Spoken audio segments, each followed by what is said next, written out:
Story 1. The Guest in Room 9. The woman at the front desk handed me a key with the number 9 scratched off. And when I asked why, she said, "We don't rent that room anymore, but you'll hear it anyway." It was 2:17 in the morning when I pulled into the Sandpiper Motor Lodge off Highway 50 in Nevada, that stretch they call the loneliest road in America. My phone had died 60 miles back. The neon sign flickered vacancy in sickly pink letters, half of them burnt out. I took room 11, 2 doors down from the scratched-off 9. The room smelled like cigarettes and pine sol, that particular combination that exists only in roadside motels. The bedspread was orange and brown, geometric patterns from 1970-something. I was asleep within minutes, exhausted from 16 hours behind the wheel. The knocking started at 3:42 a.m. I know because I checked my watch, an old Timex my father gave me. 3 deliberate knocks. Pause. 3 more knocks, coming from the wall that separated my room from room 9. I lay there in the dark, listening. The knocks came again, same rhythm, same force. Then I heard the voice. "Let me out." A woman's voice, muffled through the wall. "Please, he locked me in." I sat up, heart hammering. The voice came again, closer now, like she was pressing her mouth against the wall. "Room 11. I know you're there. I can hear you breathing. Please help me. He's coming back." I grabbed my phone, still dead. No charger in the car. I pulled on my jeans and boots, went to the door. The parking lot was empty, except for my Civic and a rusted pickup truck that looked like it hadn't moved in years. The lights were off in the office. Every room was dark except mine. Room 9's door was 3 feet from mine. The number was indeed scratched off. Deep gouges in the wood. I knocked. "Hello? Are you okay in there?" Silence. Complete, suffocating silence. Then the woman's voice, right against the door now. "Thank God. The key. There's a spare under the mat. Please hurry. I can hear his truck." I looked down. A rubber mat cracked and filthy. I lifted it. A brass key spotted with rust. "Hurry," she whispered. "Please." My hands shook as I fitted the key into the lock. It turned with a grinding click. I pushed the door open. The room was empty. Completely empty. No furniture, no bed, no bathroom fixtures. Just bare walls, bare floor, and a single overhead bulb casting yellow light across nothing. The wallpaper had been stripped away, leaving scarred plaster. The smell hit me. Decay, sweet and thick. "Hello?" My voice echoed. The door slammed shut behind me. I spun around, grabbed the handle, locked. The key was on the outside. "Hey!" I pounded on the door. "This isn't funny." Then I saw the writing on the walls, scratched into the plaster, hundreds of lines, thousands. The same words repeated over and over. "Help me get out! Help me get out! Help me get out!" The letters were carved deep, gouged by fingernails. Some marks were brown with old blood. The temperature dropped. My breath came out in white clouds. The overhead bulb flickered. "You shouldn't have opened the door." The voice came from behind me. I turned. The woman stood in the corner that had been empty 1 second before. She wore a nightgown, pale blue, stained dark down the front. Her feet were bare and bloody. Her face was gray. Her eyes were the worst part. Empty. Not like she was dead. Like there was nothing inside that had ever been alive. "I've been waiting," she said. "Since 1983, September 14th. He checked us in, room 9. I wanted to leave. He said we'd stay one more night." She moved closer. Not walking. Gliding. Her feet didn't touch the floor. "He locked me in. Said he was going for cigarettes. I heard his truck start. I heard him drive away. Her voice was flat, mechanical. I screamed. I pounded. I scratched. No one came. The maid found me 4 days later, but I'm still here, still locked in. I backed against the door, fumbling for the handle. I'm sorry. I'm so sorry. But I can't help you. Yes, she said. You can. She was right in front of me now. I could see through her, could see the scratched wall behind her translucent face. You opened the door from outside. Now you're inside. Now you can't leave. She tilted her head. But if someone else opens it, if someone else comes in, then I can trade places. Do you understand? No. No, that's not... Help! She suddenly screamed, her voice changing, becoming desperate and alive. Help me! Please, someone! I heard footsteps outside, running footsteps. No, I whispered. Don't open it. Don't... The key turned in the lock. The door opened. The night manager stood there, a heavy-set man in his 60s, confused and concerned. What's going on? I heard... The woman moved past me in a rush of cold air. She walked through the door, through the manager, and dissolved into the parking lot. Darkness. The manager stumbled backward, gasping, his face going white. Jesus Christ, he choked. What the hell was... Then he understood. I saw it in his eyes. The same realization I'd had seconds before. The door swung shut. The lock clicked. The manager was inside room 9 with me, and now there were 2 of us. He looked at me, then at the empty room, then at the scratches covering every wall. His breathing became rapid, panicked. No, this isn't... We have to get out. We can't, I said quietly. Not unless someone else opens the door from outside. His face crumpled. He slid down the wall, sitting on the bare floor, head in his hands. We started scratching that night, adding our words to the thousands already there. Help me get out, over and over. My fingernails broke. Blood made the plaster slick. 3 days later, a couple checked in, young on their honeymoon. I heard them laughing in the parking lot, heard them walk past our door. I pressed my mouth against the crack and whispered, Help me. Please, I'm locked in. The man's voice, concerned. Hello? Are you okay? The key, I said. There's a spare, under the mat. I heard him lift the mat, heard the key slide into the lock. The manager looked at me across the empty room. His fingernails were gone. His hands were raw meat. His eyes were already starting to look empty. I'm sorry, I whispered. The door opened. I ran through it, through the cold shock of the newlywed man's body, out into the parking lot. The desert air had never tasted so sweet. I didn't look back. I ran to my car, started it, and drove. I drove until I hit Reno, found a church, told a priest everything. He listened quietly, then said, You traded places with her, and you traded places with them. How many people do you think are in that room now? I don't know. I don't want to know. But sometimes, late at night, I can still hear the scratching, even though I'm 2,000 miles away, even though I'm in my own home, in my own bed. I hear fingernails on plaster. I hear voices whispering through walls.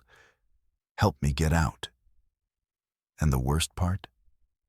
Sometimes I find myself standing at my own bedroom door, my mouth pressed against the crack, whispering to anyone who might pass in the hallway. Please, I'm locked in. There's a key, under the mat. Because something came back with me, something that won't let me leave. And I'm starting to understand that room 9 isn't a place. It's a condition, and it's spreading. My wife asked me yesterday why I carved words into the bedroom wall. I don't remember doing it. But they're there, scratched deep into the paint. Help me get out, Help me get out, help me get out. Story 2. The Night Audit. The computer crashed at midnight, and when it came back online, it showed 73 guests checked in at the Starlight Motor Inn. We only have 40 rooms. I stared at the screen, convinced it was a glitch, but every room number was there. 101 through 140. Occupied. Names I didn't recognize. Check-in times from that night. My name is Marcus Webb, and I work the graveyard shift at a motel off Interstate 40 in Oklahoma, 37 miles from the nearest town. The Starlight hasn't been updated since 1992. We get truckers mostly, desperate travelers, people with nowhere else to go. I called my manager, Cheryl. Voicemail. I tried rebooting the system. Same result. 73 occupied rooms. I went outside to check. Counted 17 vehicles in the lot. Same as before the computer crashed. The air smelled wrong, like ozone and something else. Something chemical and sweet. I walked the exterior corridor. Every room I passed was dark and silent. Until I reached room 127. The light was on inside. I could see it seeping around the edges of the curtain, shadows moving inside. We don't have a room 127. The property only goes up to 140, but there are gaps in the numbering. A previous owner's superstition. We skip all the 13s and several others. Room 127 doesn't exist. But I was standing in front of it. The door was turquoise blue, different from our standard brown. The number was brass, polished, and new. I knocked. "Front desk," I called. "Is everything all right?" The shadows stopped moving. I heard footsteps approach the door. The peephole darkened as someone looked through. "We're fine," a man's voice said. Flat, emotionless. "We don't need anything." "Sir, I'm sorry, but there's been some kind of error with our system." "What time did you check in?" Silence. Then, "We've always been here." The hair on my neck stood up. "I'm going to need you to come to the office. We need to verify your reservation." "We're not leaving this room." The voice was still flat, but something underneath it now, something that made my stomach clench. "We can't leave this room. You understand that, don't you, Marcus?" I stepped back. "How do you know my name?" "It's on your tag. We can see you. Through the door. Through the walls. We can see everything." I looked down at my polo shirt. My name tag was pinned above the pocket, but he couldn't see it through the door. Unless I looked at the peephole. Something moved behind it. Not an eye. Something else. Something that writhed and glistened. I ran back to the office, locked the door. My hands were shaking so badly I could barely type. I pulled up the registration for room 127. The guest name was listed as Guest Room 127. Check-in date, continuous rate, paid in full. The computer screen flickered. New text appeared, typing itself. "They've been waiting for you to notice." I didn't type that. I was 10 feet from the keyboard. More text. "Every motel has them. The rooms that shouldn't exist. The guests who never leave.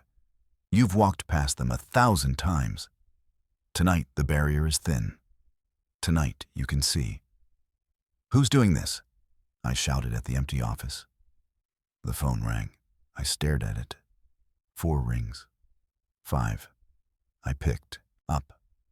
"Front desk, Starlight Motor Inn. Room 131 needs more towels." A woman's voice. Elderly. Hoarse. "Ma'am, we don't have a room 131. I've been here since May of 1968. I've needed towels for 56 years. Are you going to help me or not?" What? "Towels. Room 131. I'm in the bathtub. I can't get out." The water turned to something else. "Please. It's up to my chin now." The line went dead. The computer screen changed. The occupancy list expanded. Now it showed 112 guests. Room numbers I knew didn't exist. 113, 121, 131, 139, 213, 214. We only have one floor. I looked out the office window. The motel looked different. Longer. Stretching into the darkness. Doors I'd never seen before. The building extended into the empty field behind the property, rooms appearing in the shadows, materializing from nothing. Another phone call. I didn't want to answer. It rang 17 times before I picked up. This is the front desk. Room 213. The smell is getting worse. How long does decomposition take? A man's voice. Young. Scared. I checked in for one night. That was in 2009. I can't find the door anymore. The room keeps changing. Getting smaller. The walls are breathing. Please tell me you can hear me. Please tell me I'm not... I hear you, I said. Stay calm. Liar, he screamed. You said that 17 years ago. You said you'd help. You stood outside my door and promised. Then you forgot. You all forget. The line shrieked with static. I dropped the phone. I had to get out. I grabbed my keys, headed for the door. It wouldn't open. The deadbolt turned, but the door wouldn't budge, like it was painted shut, or like the outside didn't exist anymore. I looked through the window. The parking lot was gone. Instead, I saw a corridor, an interior corridor. The office was now surrounded by rooms, doors on every side. Turquoise blue, brass numbers, 301, 302, 303. We don't have a third. Floor. The phone started ringing again. All three lines. Simultaneously, I picked up line 1. Room 417, I need checkout. Please, my family's waiting. They must be so worried. A young woman, crying. Line 2. Room 529. There's someone else in here with me. I didn't let them in. They came through the wall. They're smiling. Why are they smiling? Line 3. Room 666. I need to extend my stay. Forever. Is forever available? I hung up all three lines. Immediately, they rang again. I stopped answering after the 41st call. They kept ringing. The computer screen was solid text now, hundreds of names, thousands of room numbers. The building groaning and expanding. I could hear it growing, hear new rooms being born in the darkness. Checkout time was noon. I watched the clock. 6 hours until dawn. 6 hours until maybe this would end. Maybe someone would arrive. Another employee, a guest, someone from the real world. At 4:17 a.m., I heard footsteps outside the office. I looked through the window. A man walked past. Business casual, rolling suitcase. He approached a door marked 843, inserted a key card, went inside. Seconds later, he walked past again. Same direction, same stride, approached room 843, inserted key card, went inside. He did this 41 times. Each time I noticed something new. His clothes were slightly different. His suitcase changed colors. His face was wrong. The features shifting slightly each repetition. On the 42nd repetition, he stopped in front of the office window, looked directly at me. His face was smooth, no eyes, no mouth, just skin. "You're room 101, he said without moving his lips. "You've always been room 101. The guests don't work here. The building does. And it's been running itself since 1963. What you think is the office is just another room. What you think is your shift is just your stay. Don't you remember checking in?" "No," I said. "No, I work here. I've worked here for 3 years. "Exactly," he said. 3 years. You checked in December 9th, 2021. You never checked out. None of us do."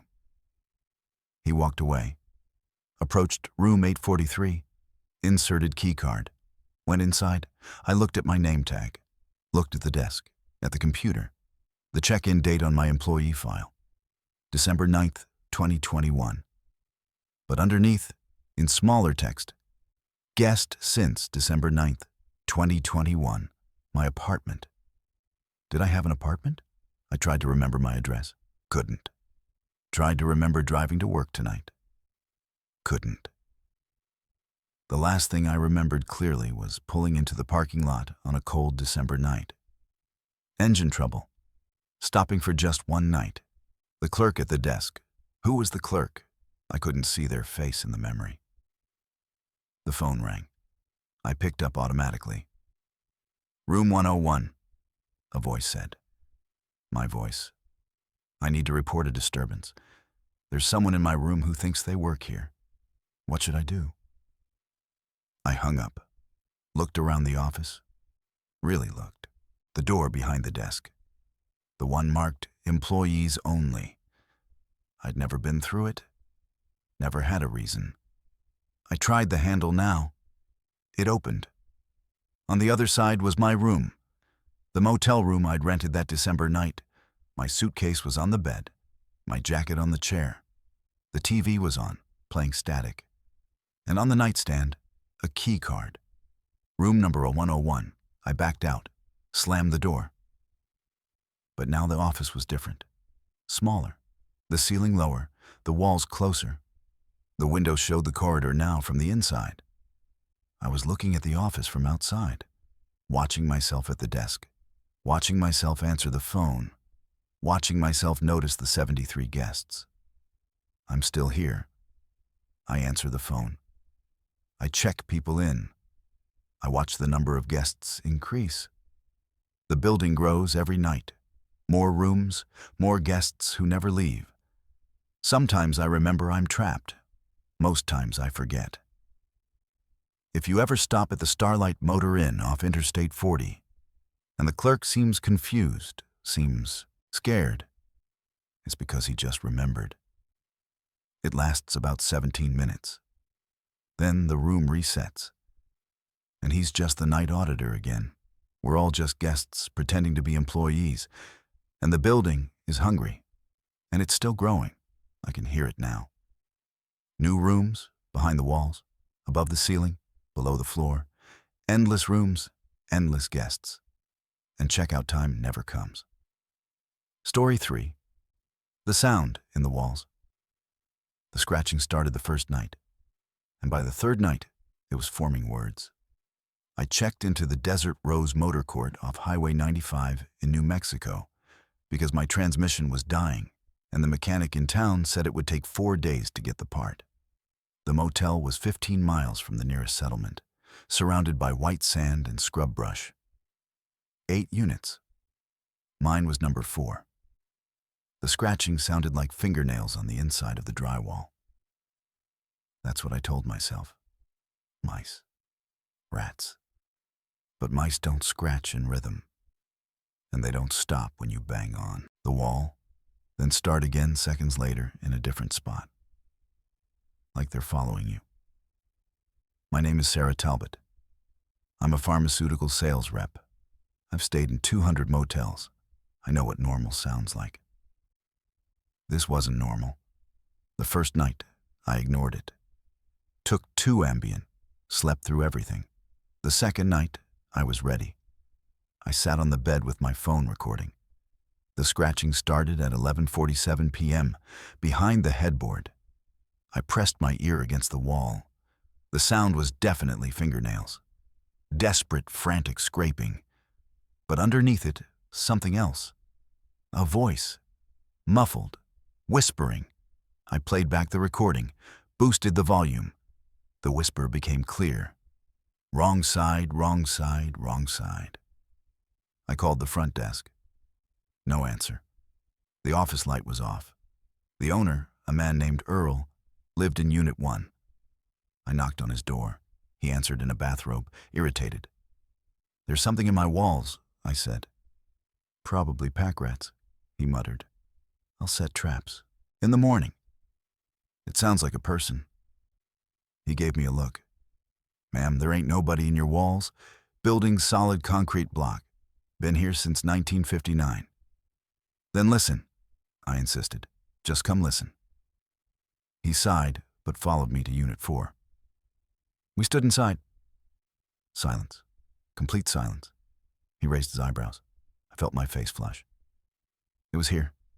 It was, get some sleep, he said. You're tired. Long drive. He left. The moment his door closed, the scratching started again. Louder now, more insistent, moving across the wall from left to right, following the length of the room. I grabbed my keys, went outside, walked around the back of the building. The back wall of Unit 4 was solid concrete block. No gaps, no holes, no way anything could be inside. But the scratching continued. I could hear it from outside. I pressed my hand against the rough concrete. I felt vibration, something moving behind the wall. Hello? I called softly. The scratching stopped. Then it started again, directly under my palm. Frantic, desperate. I ran back inside, grabbed my phone, called 911. The dispatcher said they'd send someone. 45-minute response time, middle of nowhere. I waited outside, watched the back of the building. The concrete block was painted beige, sun-bleached and cracked. But as I watched, one of the cracks moved, widened. Something pale pressed against it from inside. Fingertips. I screamed. The fingertips withdrew. The crack sealed itself. Not slowly, instantly, like the concrete healed. The deputy arrived an hour later. Young guy, skeptical. Earl came out, annoyed at being woken again. The deputy walked the perimeter with his flashlight. Found nothing. Checked inside the room. Silence. Ma'am, there's nothing here, he said. Maybe get a different room? They're all full, Earl said. It was a lie. The parking lot was empty except for my rental car. The deputy left. Earl gave me a warning look. You keep disturbing me. I'm going to have to ask you to leave. No refund. I went back inside Unit 4. Sat on the bed, waited. Midnight. The scratching started, but this time it was different. Slower, more deliberate. I pressed my ear against the wall. The voice was clearer now. A woman's voice, young, terrified. You have to move. You're on the wrong side. We're where you are. You're where we are. The walls are thin. Thinner every time. You have to get to the right side before we... Her voice cut off, replaced by wet, choking sounds. I jumped back from the wall. Who are you? What's happening? No response. Just the sound of something dripping. Heavy drops. Irregular rhythm. I grabbed my suitcase, threw in my clothes, headed for the door. It wouldn't open. The handle turned, but the door wouldn't budge. I pulled harder. Nothing. I threw my shoulder against it. Solid. Like it was part of the wall. The window. I ran to it, yanked the curtains open. The window was gone. Just wall. Smooth drywall where the ES window had been 30 seconds before. No, no, no. I spun around. The room was wrong. Smaller. The door to the bathroom was gone. Just wall. The second bed was gone. Just wall. The walls were moving. Slowly. Inches every few seconds. Closing in. I pounded on the front wall where the door had been. Help! Earl! Someone! The scratching started again. All four walls now, surrounding me. And the voices, multiple voices now, all whispering the same thing. Wrong side. You're on the wrong side. The room was 10 feet across, then 8, then 6. I pressed against the wall, pushing back as if I could stop it. My hands sank into the drywall, not through it, into it. The wall was soft, yielding, like flesh. I yanked my hands back. They were wet, covered in something clear and viscous. The wall rippled where I'd touched it, and I saw something behind the surface. Faces, pressing against the inside of the wall. Distorted, screaming silently. The room was 4 feet across. Please, I whispered. What do I do? Push through, the voices said. To the right side, before there's no room left. I looked at the wall, at the faces behind it. They were inside. And I was. Where was I? I pressed my hand against the wall. It sank through. I felt air on the other side. Cold air. I pushed harder. My arm went through up to the elbow, then my shoulder. I took a breath and pushed myself through the wall. I fell forward onto dirty carpet, gasped, looked around. I was in Unit 4, the same room, but different, older. The furniture was from the 1950s. The wallpaper was peeling. The smell was decay and mildew. The door was there. Solid wood. I ran to it, turned the handle. It opened. Outside was wrong. The parking lot was empty. My car was gone. The other units looked abandoned. Windows broken, doors hanging open. The sky was the wrong color, grayish purple. No sun, no moon. Just diffuse, sickly light. I walked to where the office should be. Unit 1, the door was open. Inside, Earl sat at a desk. But he was wrong. His skin was gray. His eyes were filmy and white. He turned to look at me. You made it through, he said. His voice was distant, echoing. Most don't. Most get compressed, absorbed into the walls. What is this place? The other side, where the motel really exists. What you think is real. That's the reflection, the echo. Every building has two sides. The side people see, and the side people become. I want to go back. He smiled. His teeth were black. You can't. Once you push through, you're here. You're part of it now. No. I ran. Out of the office, across the parking lot, toward the highway. There was no highway, just more desert. Endless white sand, and in the distance, more motels. Dozens of them, hundreds, stretching to the horizon, all identical, all on the wrong side. I ran to the nearest one. The Desert Palms Motor Inn. Different name, same structure. I went inside a room. The same people I'd seen. In the walls were there. Solid now. Real. They stared at me with empty eyes. You're new? One of them said. A young woman in a nightgown from the 1960s. Eventually you'll fade. Become part of the walls. Then someone new will push through. And the motel will grow. It's always growing. I backed out of the room, ran back toward what should be Highway 95. There was a road now, but not paved. Dirt and headlights in the distance. A car pulled up, late model sedan. A woman got out. Business clothes, confused expression. Excuse me, she said. Do you know where we are? My GPS died. I've been driving for hours. I need a place to stay. I looked at her, looked back at the Desert Rose motor court.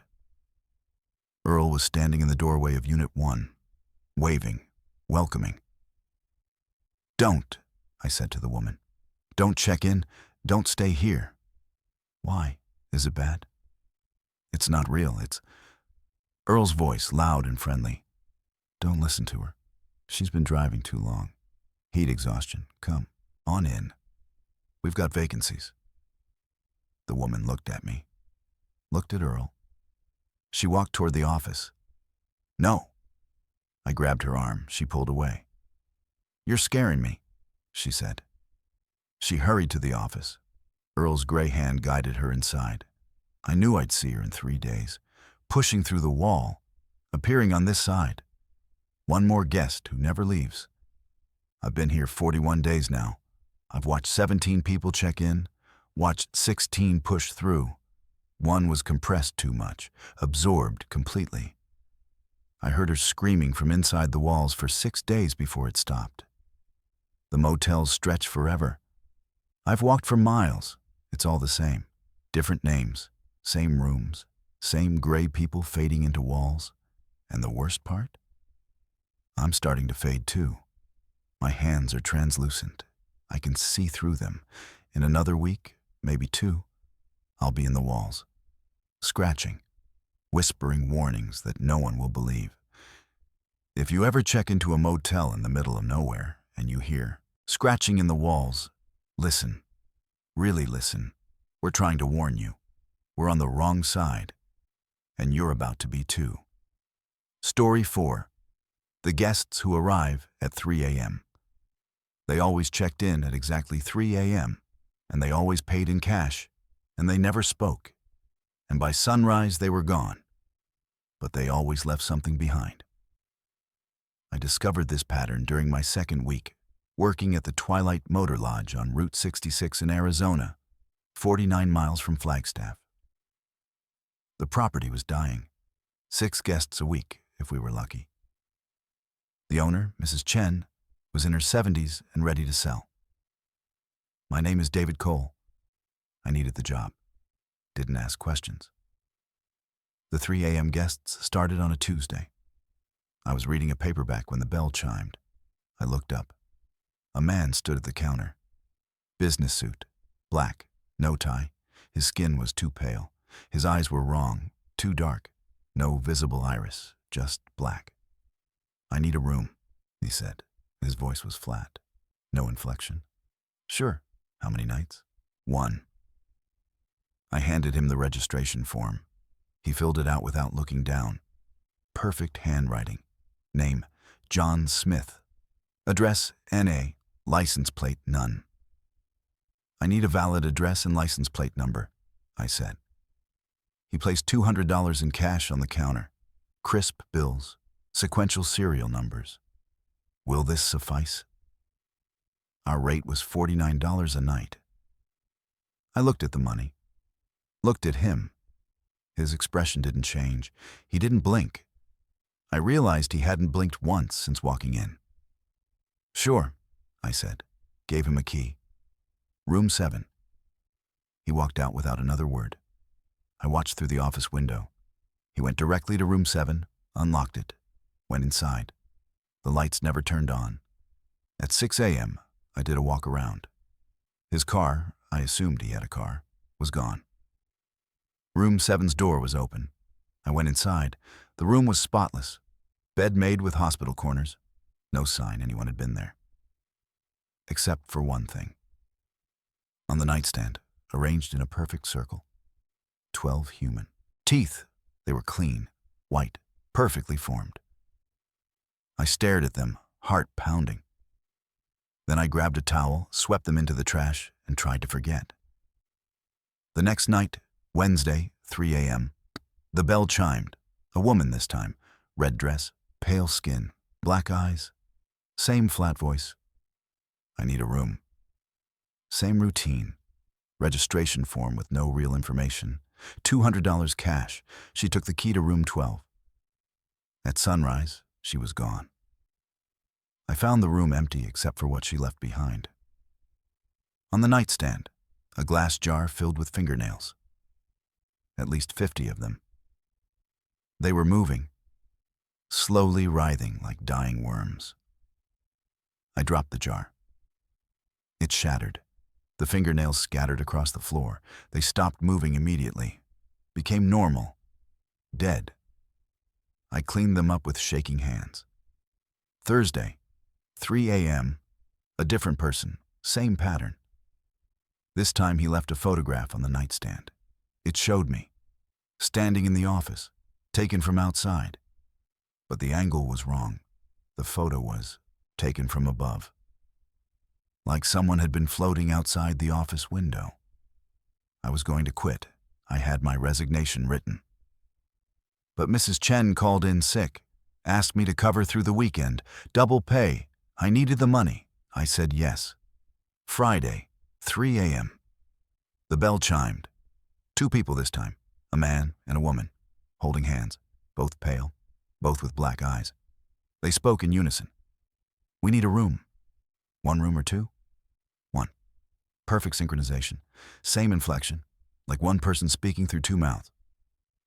I gave them room 15. At sunrise, the room was empty. On the nightstand, a wedding ring and a severed finger. The finger was fresh, still bleeding. The ring was engraved, David and Sarah, August 14th, 2019. My name is David. My wife's name was Sarah. She died in a car accident, August 14th, 2019. I called Mrs. Chen. She didn't answer. I drove to her house. It was empty. For sale sign in the yard. Realtor said the property had been vacant for 8 months. I went back to the motel, looked at the employment records. My hiring paperwork didn't exist. The office had no computer, no credit card machine, just a cash box and a ledger. I opened the ledger. Pages and pages of names. John Smith, Jane Doe, over and over. Dates going back to 1961. Always 3 a.m. check-ins, always $200, always one night. And at the bottom of each page, in red ink, guest left offering. I flipped to the most recent entry, my handwriting from last night. And below it, guest left finger, David's wife, Sarah, deceased 8/14/19. I didn't write that. I didn't. Saturday, I was ready to leave. Packed my car. But at 3 a.m. I heard the bell, couldn't help myself. I went back inside. 5 people this time. Standing in a line, all pale, all black-eyed. The one in front spoke. "We need 5 rooms."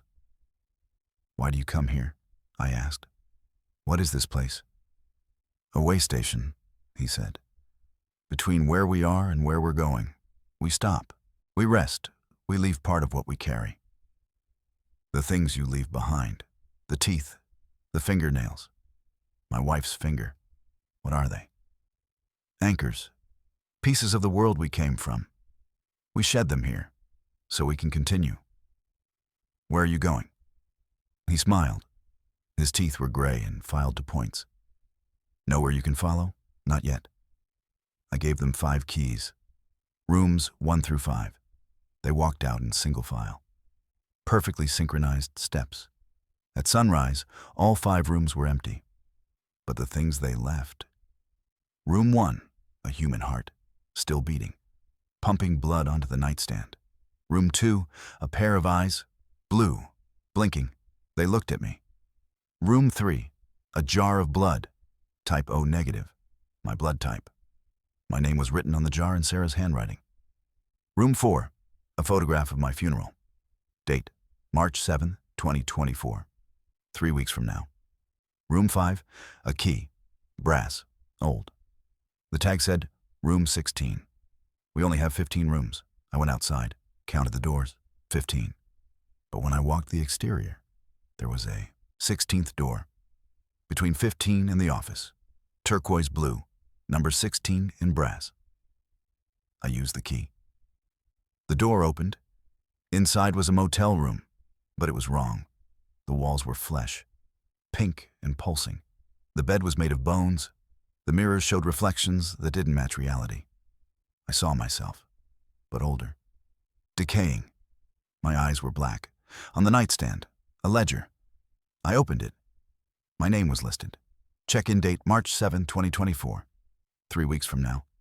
Checkout date, never. Below my name, David Cole. Deceased, killed in accident on Route 66.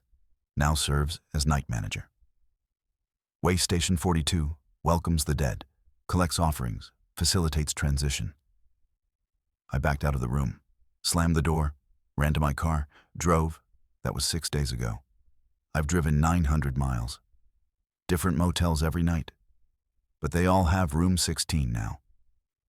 I see the door, always turquoise blue, always between the last room and the office. And at 3 a.m., no matter where I am, I hear the bell. I feel compelled to answer, to check in the guests, to collect the offerings. Last night, I looked in the mirror. My eyes are starting to change. The color is fading. Soon they'll be black, like the others. Tonight's March 6th. Tomorrow is March 7th. The date on the photograph. My funeral. But I'm not dead. I'm not. Unless I've been dead all along. Unless the accident already happened. And this, driving, running, trying to escape, this is just what happens after. the transition, the way station. At 3 a.m., I'll hear the bell, I know I will, and I'll answer. Because that's what the night manager does. And eventually, someone new will take the job. And they'll think they're alive. They'll think they're choosing to work here. Until they find room 16, until they see their name in the ledger, until they realize the motel doesn't hire employees. It collects them. Story 5. The complimentary breakfast. The sign in the lobby promised complimentary breakfast from 6 to 9 a.m. But when I went, down at 6:15, I was the only person there. And the food was wrong in ways I couldn't immediately articulate. The Moonlight Bay Motor Inn sat on the Oregon coast, carved into cliffs that dropped 200 feet to black rocks and violent surf. Population of the nearest town, 812. It was January, off-season, dead. My name is Melissa Vance. I'm a true crime blogger. I was there investigating a cold case. 3 missing persons, all last seen at the Moonlight Bay, all in January, spanning 15 years. I'd done my research. I had questions for the owner. But when I checked in, the kid at the desk said the owner didn't exist. The property was managed by a corporate entity. He gave me a key. Room 22, second floor, ocean view. The breakfast room was dated. 1980s decor, fake wood paneling, fluorescent lights that hummed at a frequency that made my teeth ache. The food was set up on a long table, continental style, but something was off. The coffee smelled like copper.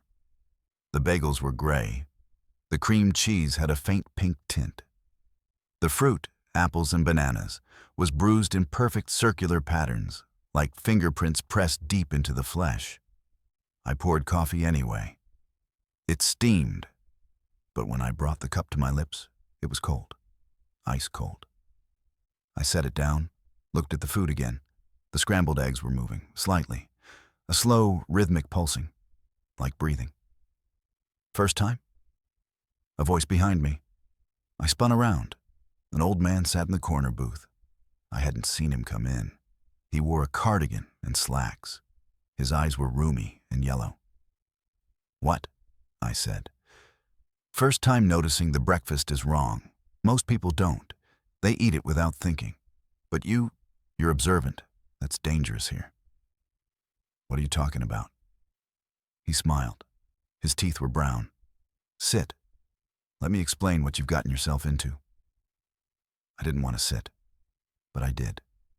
He pushed a plate toward me. Scrambled eggs, bacon, toast. "Go on. Try it." "I'm not hungry." "Doesn't matter. Try it anyway. You need to understand." I picked up the fork, prodded the eggs. They were warm now. They smelled right, normal. I took a small bite. It tasted like memory. Specifically, it tasted like my 7th birthday. Chocolate cake, vanilla frosting. The flavor was exact, impossibly exact. I dropped the fork. "What the hell?" "The food isn't food," the old man said. "It's bait. It tastes like whatever you want it to taste like. Whatever you need. It's how the motel keeps you here." "That's insane." "Is it? Look at the bacon." I looked. The bacon on his plate was moving, writhing. It wasn't bacon. It was fingers, he said calmly. "I've been here since 1997. January 12th. I came for one night. Tried the breakfast. Couldn't leave. Every time I get in my car, I end up back here. Different route, same destination. And I'm hungry, always hungry, no matter how much I eat." I stood up. "You're crazy." "Room 22, right?" He nodded. "That was my room, before it was yours, before it was the woman before you. We all get room 22, ocean view, complimentary breakfast, and then we stay, forever." I ran out of the breakfast room, up the stairs, to my room. I grabbed my laptop, packed my suitcase, checked out immediately.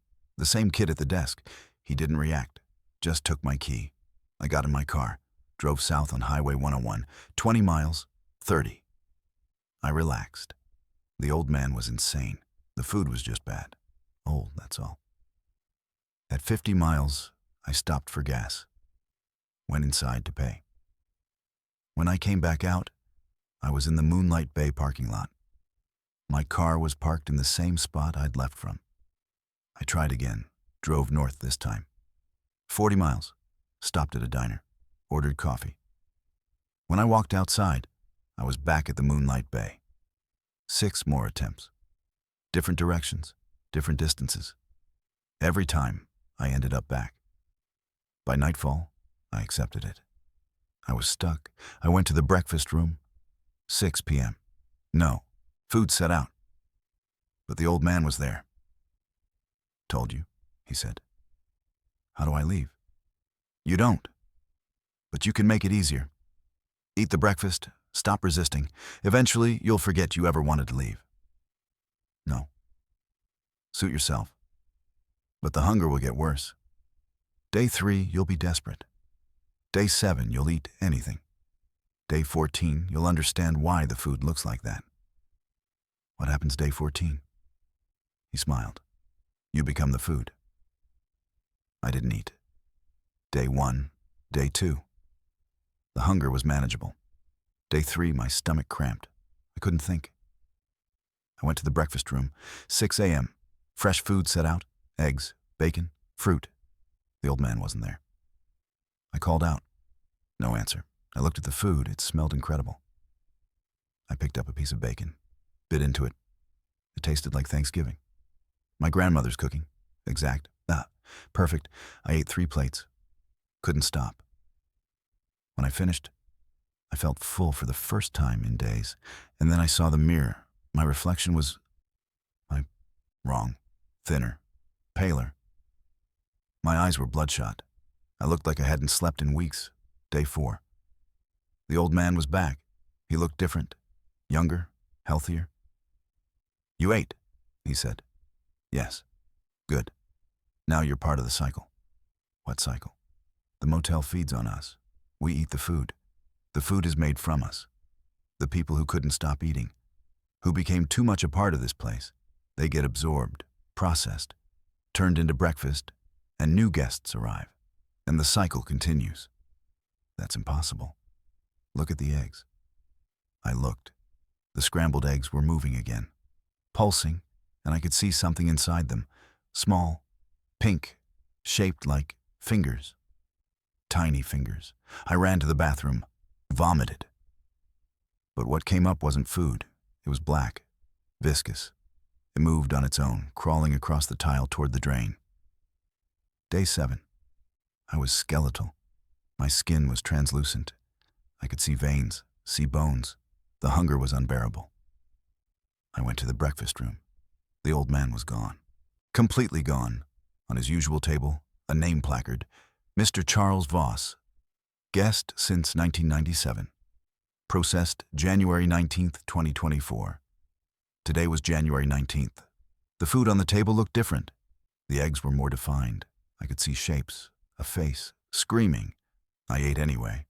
I had no choice. The hunger was everything. Day 14, I went to the breakfast room. I was the only one there.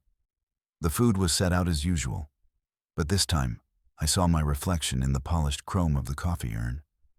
I was transparent, fading. I could see through my hands, see through my chest. I heard footsteps, someone coming down the stairs. I turned to greet them, to warn them.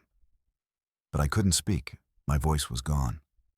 A woman entered, mid-30s, laptop bag. She looked at the food with suspicion. Smart, observant. She'd notice the wrongness. She'd try to leave. She'd fail. She'd eat. I watched her pour coffee. Watched her notice it was cold. Watched the realization cross her face.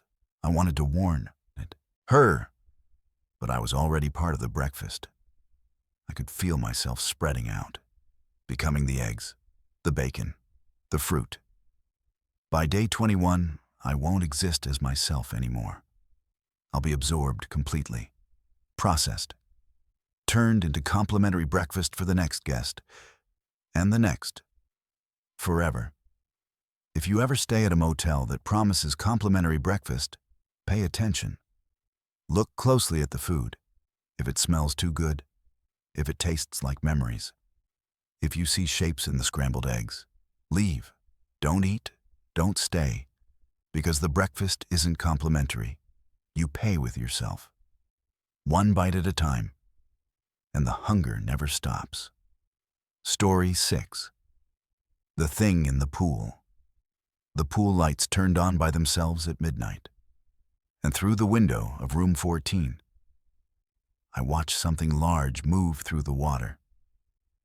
Something that definitely wasn't human and definitely wasn't supposed to be there.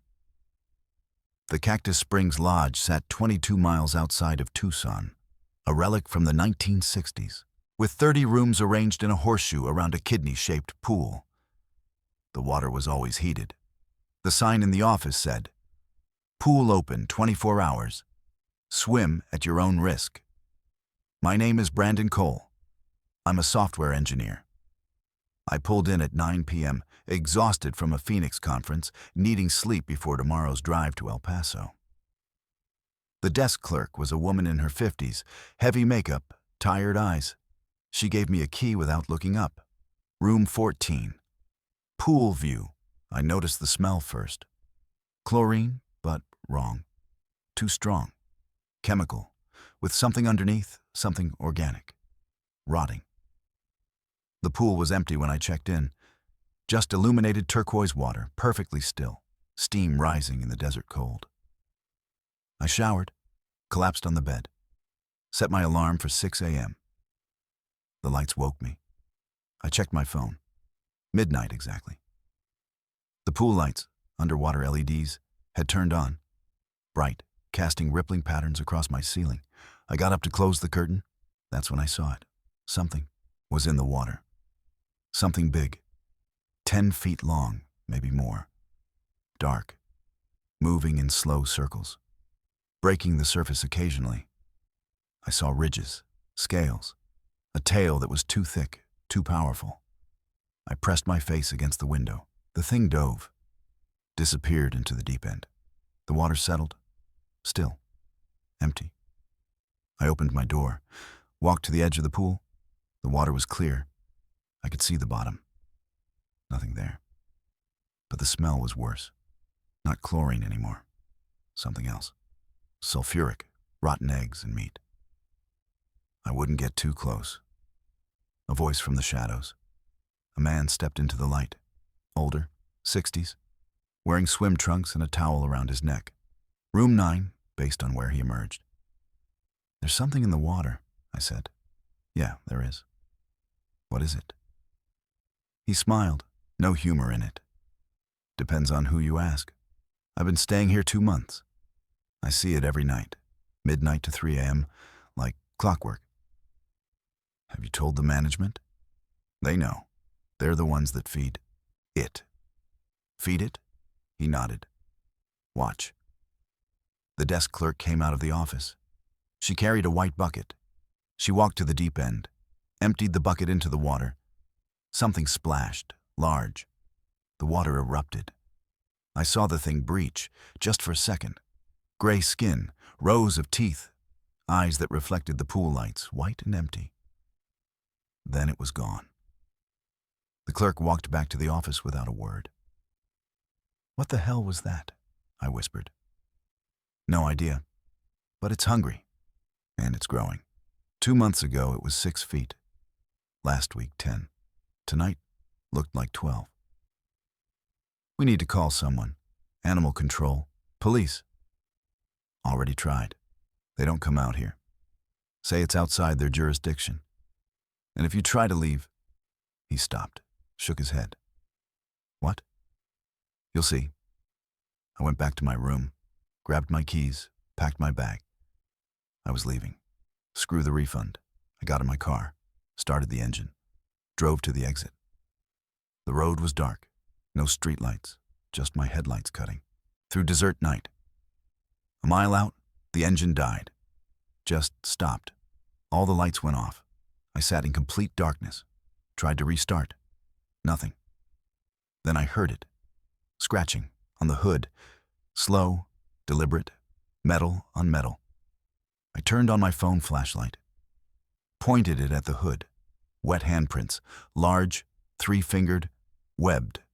They hadn't been there 10 seconds ago. The scratching moved to the driver's window, right next to my face.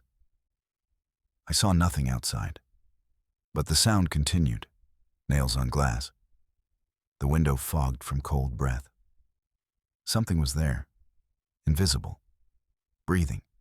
The engine started by itself. The headlights turned on. In the rearview mirror, I saw the motel. Right behind me.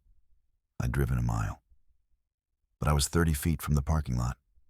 I drove back, parked, sat in the car shaking.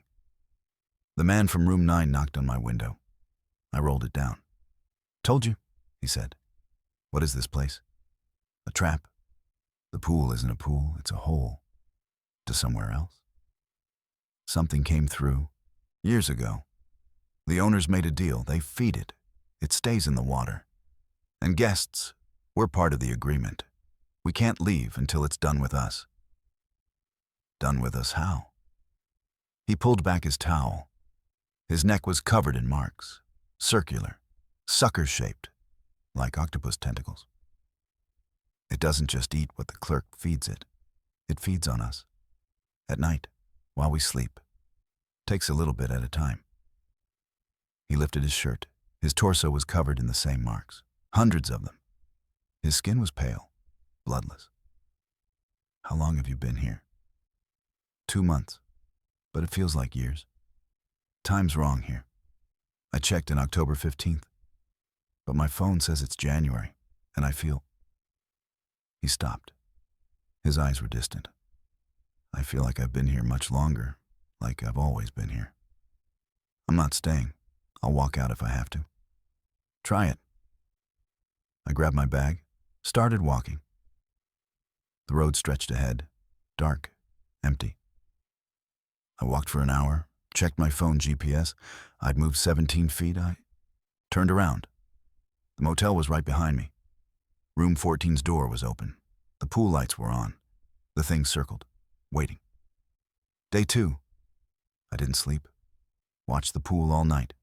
The thing never left. At 3 a.m., the lights turned off. The water went still. I thought it was over. Then I heard my bathroom door open. I hadn't closed it. It was already open. But I heard it swing, heard wet footsteps on tile. Something dripped in my bathroom. Heavy drops. Splash, splash, splash. I turned on the light. The bathroom was empty. But the floor was wet. Puddles of water, pool water. I could smell the chlorine and the rot. A trail of water led from the bathroom to my bed. Wet footprints. Three-toed, webbed. They stopped at the side of the bed where I'd been sleeping. Day 3. The marks appeared on my ankles. Circular, sucker-shaped. They didn't hurt. But they were there. 10 of them. I hadn't felt anything during the night. The man from room 9 didn't come out anymore. His door was closed. I knocked. No answer. Day 4. More marks. Up my legs now, my thighs, my stomach. I counted 47. I tried to break the window. It wouldn't break. I hit it with a chair. The chair shattered. The window didn't crack. Day 5. I stopped trying to leave. Stopped trying to understand. I just watched the pool. Watched the thing swim. It was bigger now. 15 feet, maybe 18. It had grown. On me. On the man in room 9. On whoever else was trapped here. Day 7. I saw the man from room 9. He was in the pool, floating face down. The thing circled him, bumped him, and then dragged him under. He didn't come back up. Day 8. I had marks covering 70% of my body. I was tired.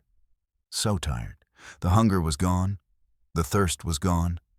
Just exhaustion. I went to the pool, sat on the edge, put my feet in the water. It was warm, inviting. The thing surfaced. I saw it clearly for the first time. It wasn't a creature. Not exactly. It was many things, fused together. Human parts, animal parts, scales and skin and teeth and eyes, all wrong, all combined into something that shouldn't exist. It looked at me. Its eyes, too many eyes, saw me, knew me. It opened its mouth. Inside were more mouths. And inside those faces, human faces, screaming silently. I recognized one, the man from room 9. "It doesn't kill you," a voice said. The desk clerk stood behind me. "It absorbs you, adds you, makes you part of it. You'll still be conscious. You'll feel everything. Forever." "Why?" I whispered. "Because it's lonely. Because it needs to grow. Because we made a deal. The motel stays open, we get guests. And it gets fed. How do I stop it?" "You don't. You feed it, or you become it." She walked away. I'm writing this on my phone. Day 11. The marks cover 95% of my body. My skin is translucent. I can see through my hands, see through my chest. Tonight at midnight, the pool lights will turn on, and I'll go into the water. Not because I want to, because I have to, because the thing is calling, and I can't resist anymore. If you ever stay at the Cactus Springs Lodge outside Tucson, avoid room 14. Don't look at the pool, don't go in the water. And if you see something swimming at midnight, something too big, too wrong, drive away. Keep driving, even if the road brings you back. Even if your engine dies, even if you hear scratching on your car. Because once you see it, it sees you, and it's so very hungry, and it never stops growing. Story 7. The reservation under my name. When I checked into the Whispering Pines Motor Lodge, the clerk said I'd had a reservation for 3 weeks, but I'd never called them, never been to Montana before. And my credit card statement showed a charge from this motel dating back 14 months. My name is Andrea Solis. I'm a legal assistant from Sacramento. I was driving cross-country, moving to Boston for a new job. The motel appeared on Highway 93, 38 miles from the Canadian border, surrounded by dense pine forest. The clerk was young, early 20s, nervous. He kept glancing at the computer screen, then at me, then back at the screen. "Ms. Solis, room 18. Welcome back." "Back? I've never been here." He frowned, typed something. "According to our system, you've stayed here 7 times. Always room 18, always 3 nights." "That's impossible." He turned the monitor. I saw the records. My name, my credit card number, check-in dates going back to June 2022. 7 visits, every 2 months, 3 nights each. "I've never been here in my life," I said. He looked uncomfortable. "I'll get the manager." The manager was a woman in her 40s, sharp features, cold eyes. She looked at me like she knew something I didn't.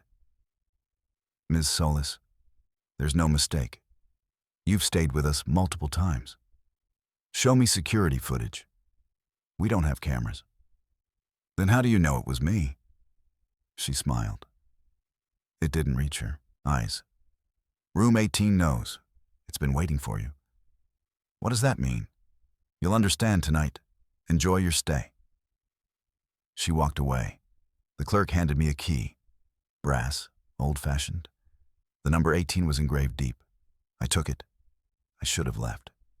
But I was tired. It was late. And I told myself it was a mistake. A glitch. Identity theft. Something rational. Room 18 was at the far end of the property, isolated. The door was painted dark green. The key slid in smoothly. Too smoothly. Like it had been used thousands of times. Inside, the room was standard. Queen bed, dresser, TV, small bathroom. But it smelled familiar. I couldn't place it. A perfume I used to wear years ago. In college, I set down my bags, checked the closet. Empty. Checked the bathroom. Normal. But when I looked in the mirror, something was wrong. My reflection was slightly off. A half-second delay. I moved my hand. The reflection moved after. I blinked. The reflection blinked late. I stepped closer. The reflection smiled. I wasn't smiling. I backed out of the bathroom, slammed the door, stood in the middle of the room breathing hard. The TV turned on by itself. Static. Then an image. Security footage. Black and white. The motel. Room 18. A woman approached the door, unlocked it, went inside. The woman was me. Same hair, same clothes. But I was watching this happen. I wasn't on that screen. Or I was. But when? The date stamp in the corner. June 14th, 2022. I'd been in Sacramento on that date. I remembered. A Wednesday. I worked late, went home, ordered takeout. I had receipts, proof. But there I was, on the screen, at this motel, checking in. The footage changed. Interior of room 18. Me, or the other me, sitting on the bed, staring at nothing, unmoving, for hours. Then she stood, walked to the mirror, pressed her hand against it. The mirror rippled. Her hand went through. She followed, disappeared into the glass. The TV shut off. I ran to the door. It wouldn't open. The deadbolt was locked. But I hadn't locked it. I unlocked it, tried again. Still wouldn't open. The door was sealed, like it was part of the wall. "Let me out!" I pounded, screamed. No one came. I tried the window, locked, wouldn't budge. I grabbed the desk chair, swung it at the glass. The chair bounced off. The window didn't crack. The TV turned on again. More footage. August 22nd, 2022. Me checking in. Same routine. Sitting, staring, walking to the mirror, disappearing. October 9th, 2022. Same. December 3rd, February 18th, April 27th, July 8th. 7 visits, every 2 months. Each time, I disappeared into the mirror. "What is this?" I screamed at the TV. "What do you want?" The bathroom door opened. Slowly, and I hadn't touched it. It swung wide. The mirror was glowing. Faint. Pulsing. Like breathing. I approached carefully, looked at my reflection. This time, it matched. No delay. But the room behind, me and the reflection, was different. Darker. The bed was unmade. The walls were stained. And there were people. Standing in the shadows, watching. 7 people. All women. All looked like me. But different ages. Different expressions. One was older, gray hair. One was younger, teenager. They all stared at me with empty eyes. "Who are you?" I whispered. They answered in unison, "We're you." That doesn't make sense. We're the versions of you that stayed, that came to room 18, that went into the mirror. We're the ones who didn't make it back. Back from where? From the other side, where we're supposed to go, where you're supposed to go. I'm not going anywhere. The oldest one stepped forward. Her reflection became clearer. "You don't have a choice. You've been coming here for years. You just don't remember. Every 2 months, you drive here. You check in. You go through the mirror. And when you come back, your memory is erased. But the room remembers. And we remember. Why? Why would I do that? Because you have to. Because you made a deal. When you were 16. You don't remember that either. But you were here, with your family. Your father was drunk. He crashed the car. Everyone should have died. But you prayed. You begged. And something answered. It saved you. Saved your family. But there was a price. I did remember. The crash. Highway 93. Montana. I was 16. We walked away without a scratch. The police said it was a miracle. The car was totaled. We should have been dead. What price? I whispered. You, in pieces. Every 2 months, you come here. You give up a part of yourself, a memory, a feeling, a piece of your soul. You go into the mirror. You leave something behind. And you go back to your life. Forgetting, always forgetting. How many times? This is the 8th. After the 8th visit, you don't leave. You stay. You become one of us. And a new version of you continues in the world. A version that's less human, less real, more empty. No, I'm leaving. I'm not doing this. You can't leave. The room won't let you. Not until you go through. The mirror pulsed brighter. I felt a pull, physical, like gravity, dragging me toward the glass. What happens if I don't go through? You'll stay here, in this room. Conscious, trapped, forever. The room will move on to the next version of you, but you'll be here, screaming, unheard. The pull was stronger. My feet slid across the carpet. I grabbed the dresser, then held on. Please, there has to be another way. There isn't. The deal is absolute. You traded your future for theirs, your father, your mother, your sister. They lived. You pay. Forever. I couldn't hold on. The pull was too strong. I slid across the floor. My hands touched the mirror. It was cold, wet. It rippled like water. What will I lose this time? I asked. Your name. This time, you'll forget your name. And next time, you'll forget your face. And the time after, you'll forget you were ever human. I went through. The cold enveloped me. I was inside the mirror, inside the glass. And around me, thousands of reflections. All me, all trapped, all screaming silently. I don't know how long I was there. Time didn't exist, just cold. And the reflections, and the slow, creeping understanding that I was becoming one of them. Permanent, forever. Then I was back, in room 18, on the bed. Daylight streaming through the window. The door was unlocked, my bags were packed. I left, drove away, continued to Boston, started my new job, resumed my life. But I didn't remember checking into the motel. Didn't remember room 18, didn't remember the mirror. And I can't remember my name. I know I have one. It's on my driver's license, my credit cards, my work badge. But when I try to think it, try to say it, there's nothing. Just empty space. I set a reminder on my phone. 2 months from now. Don't go to Montana. Don't drive Highway 93.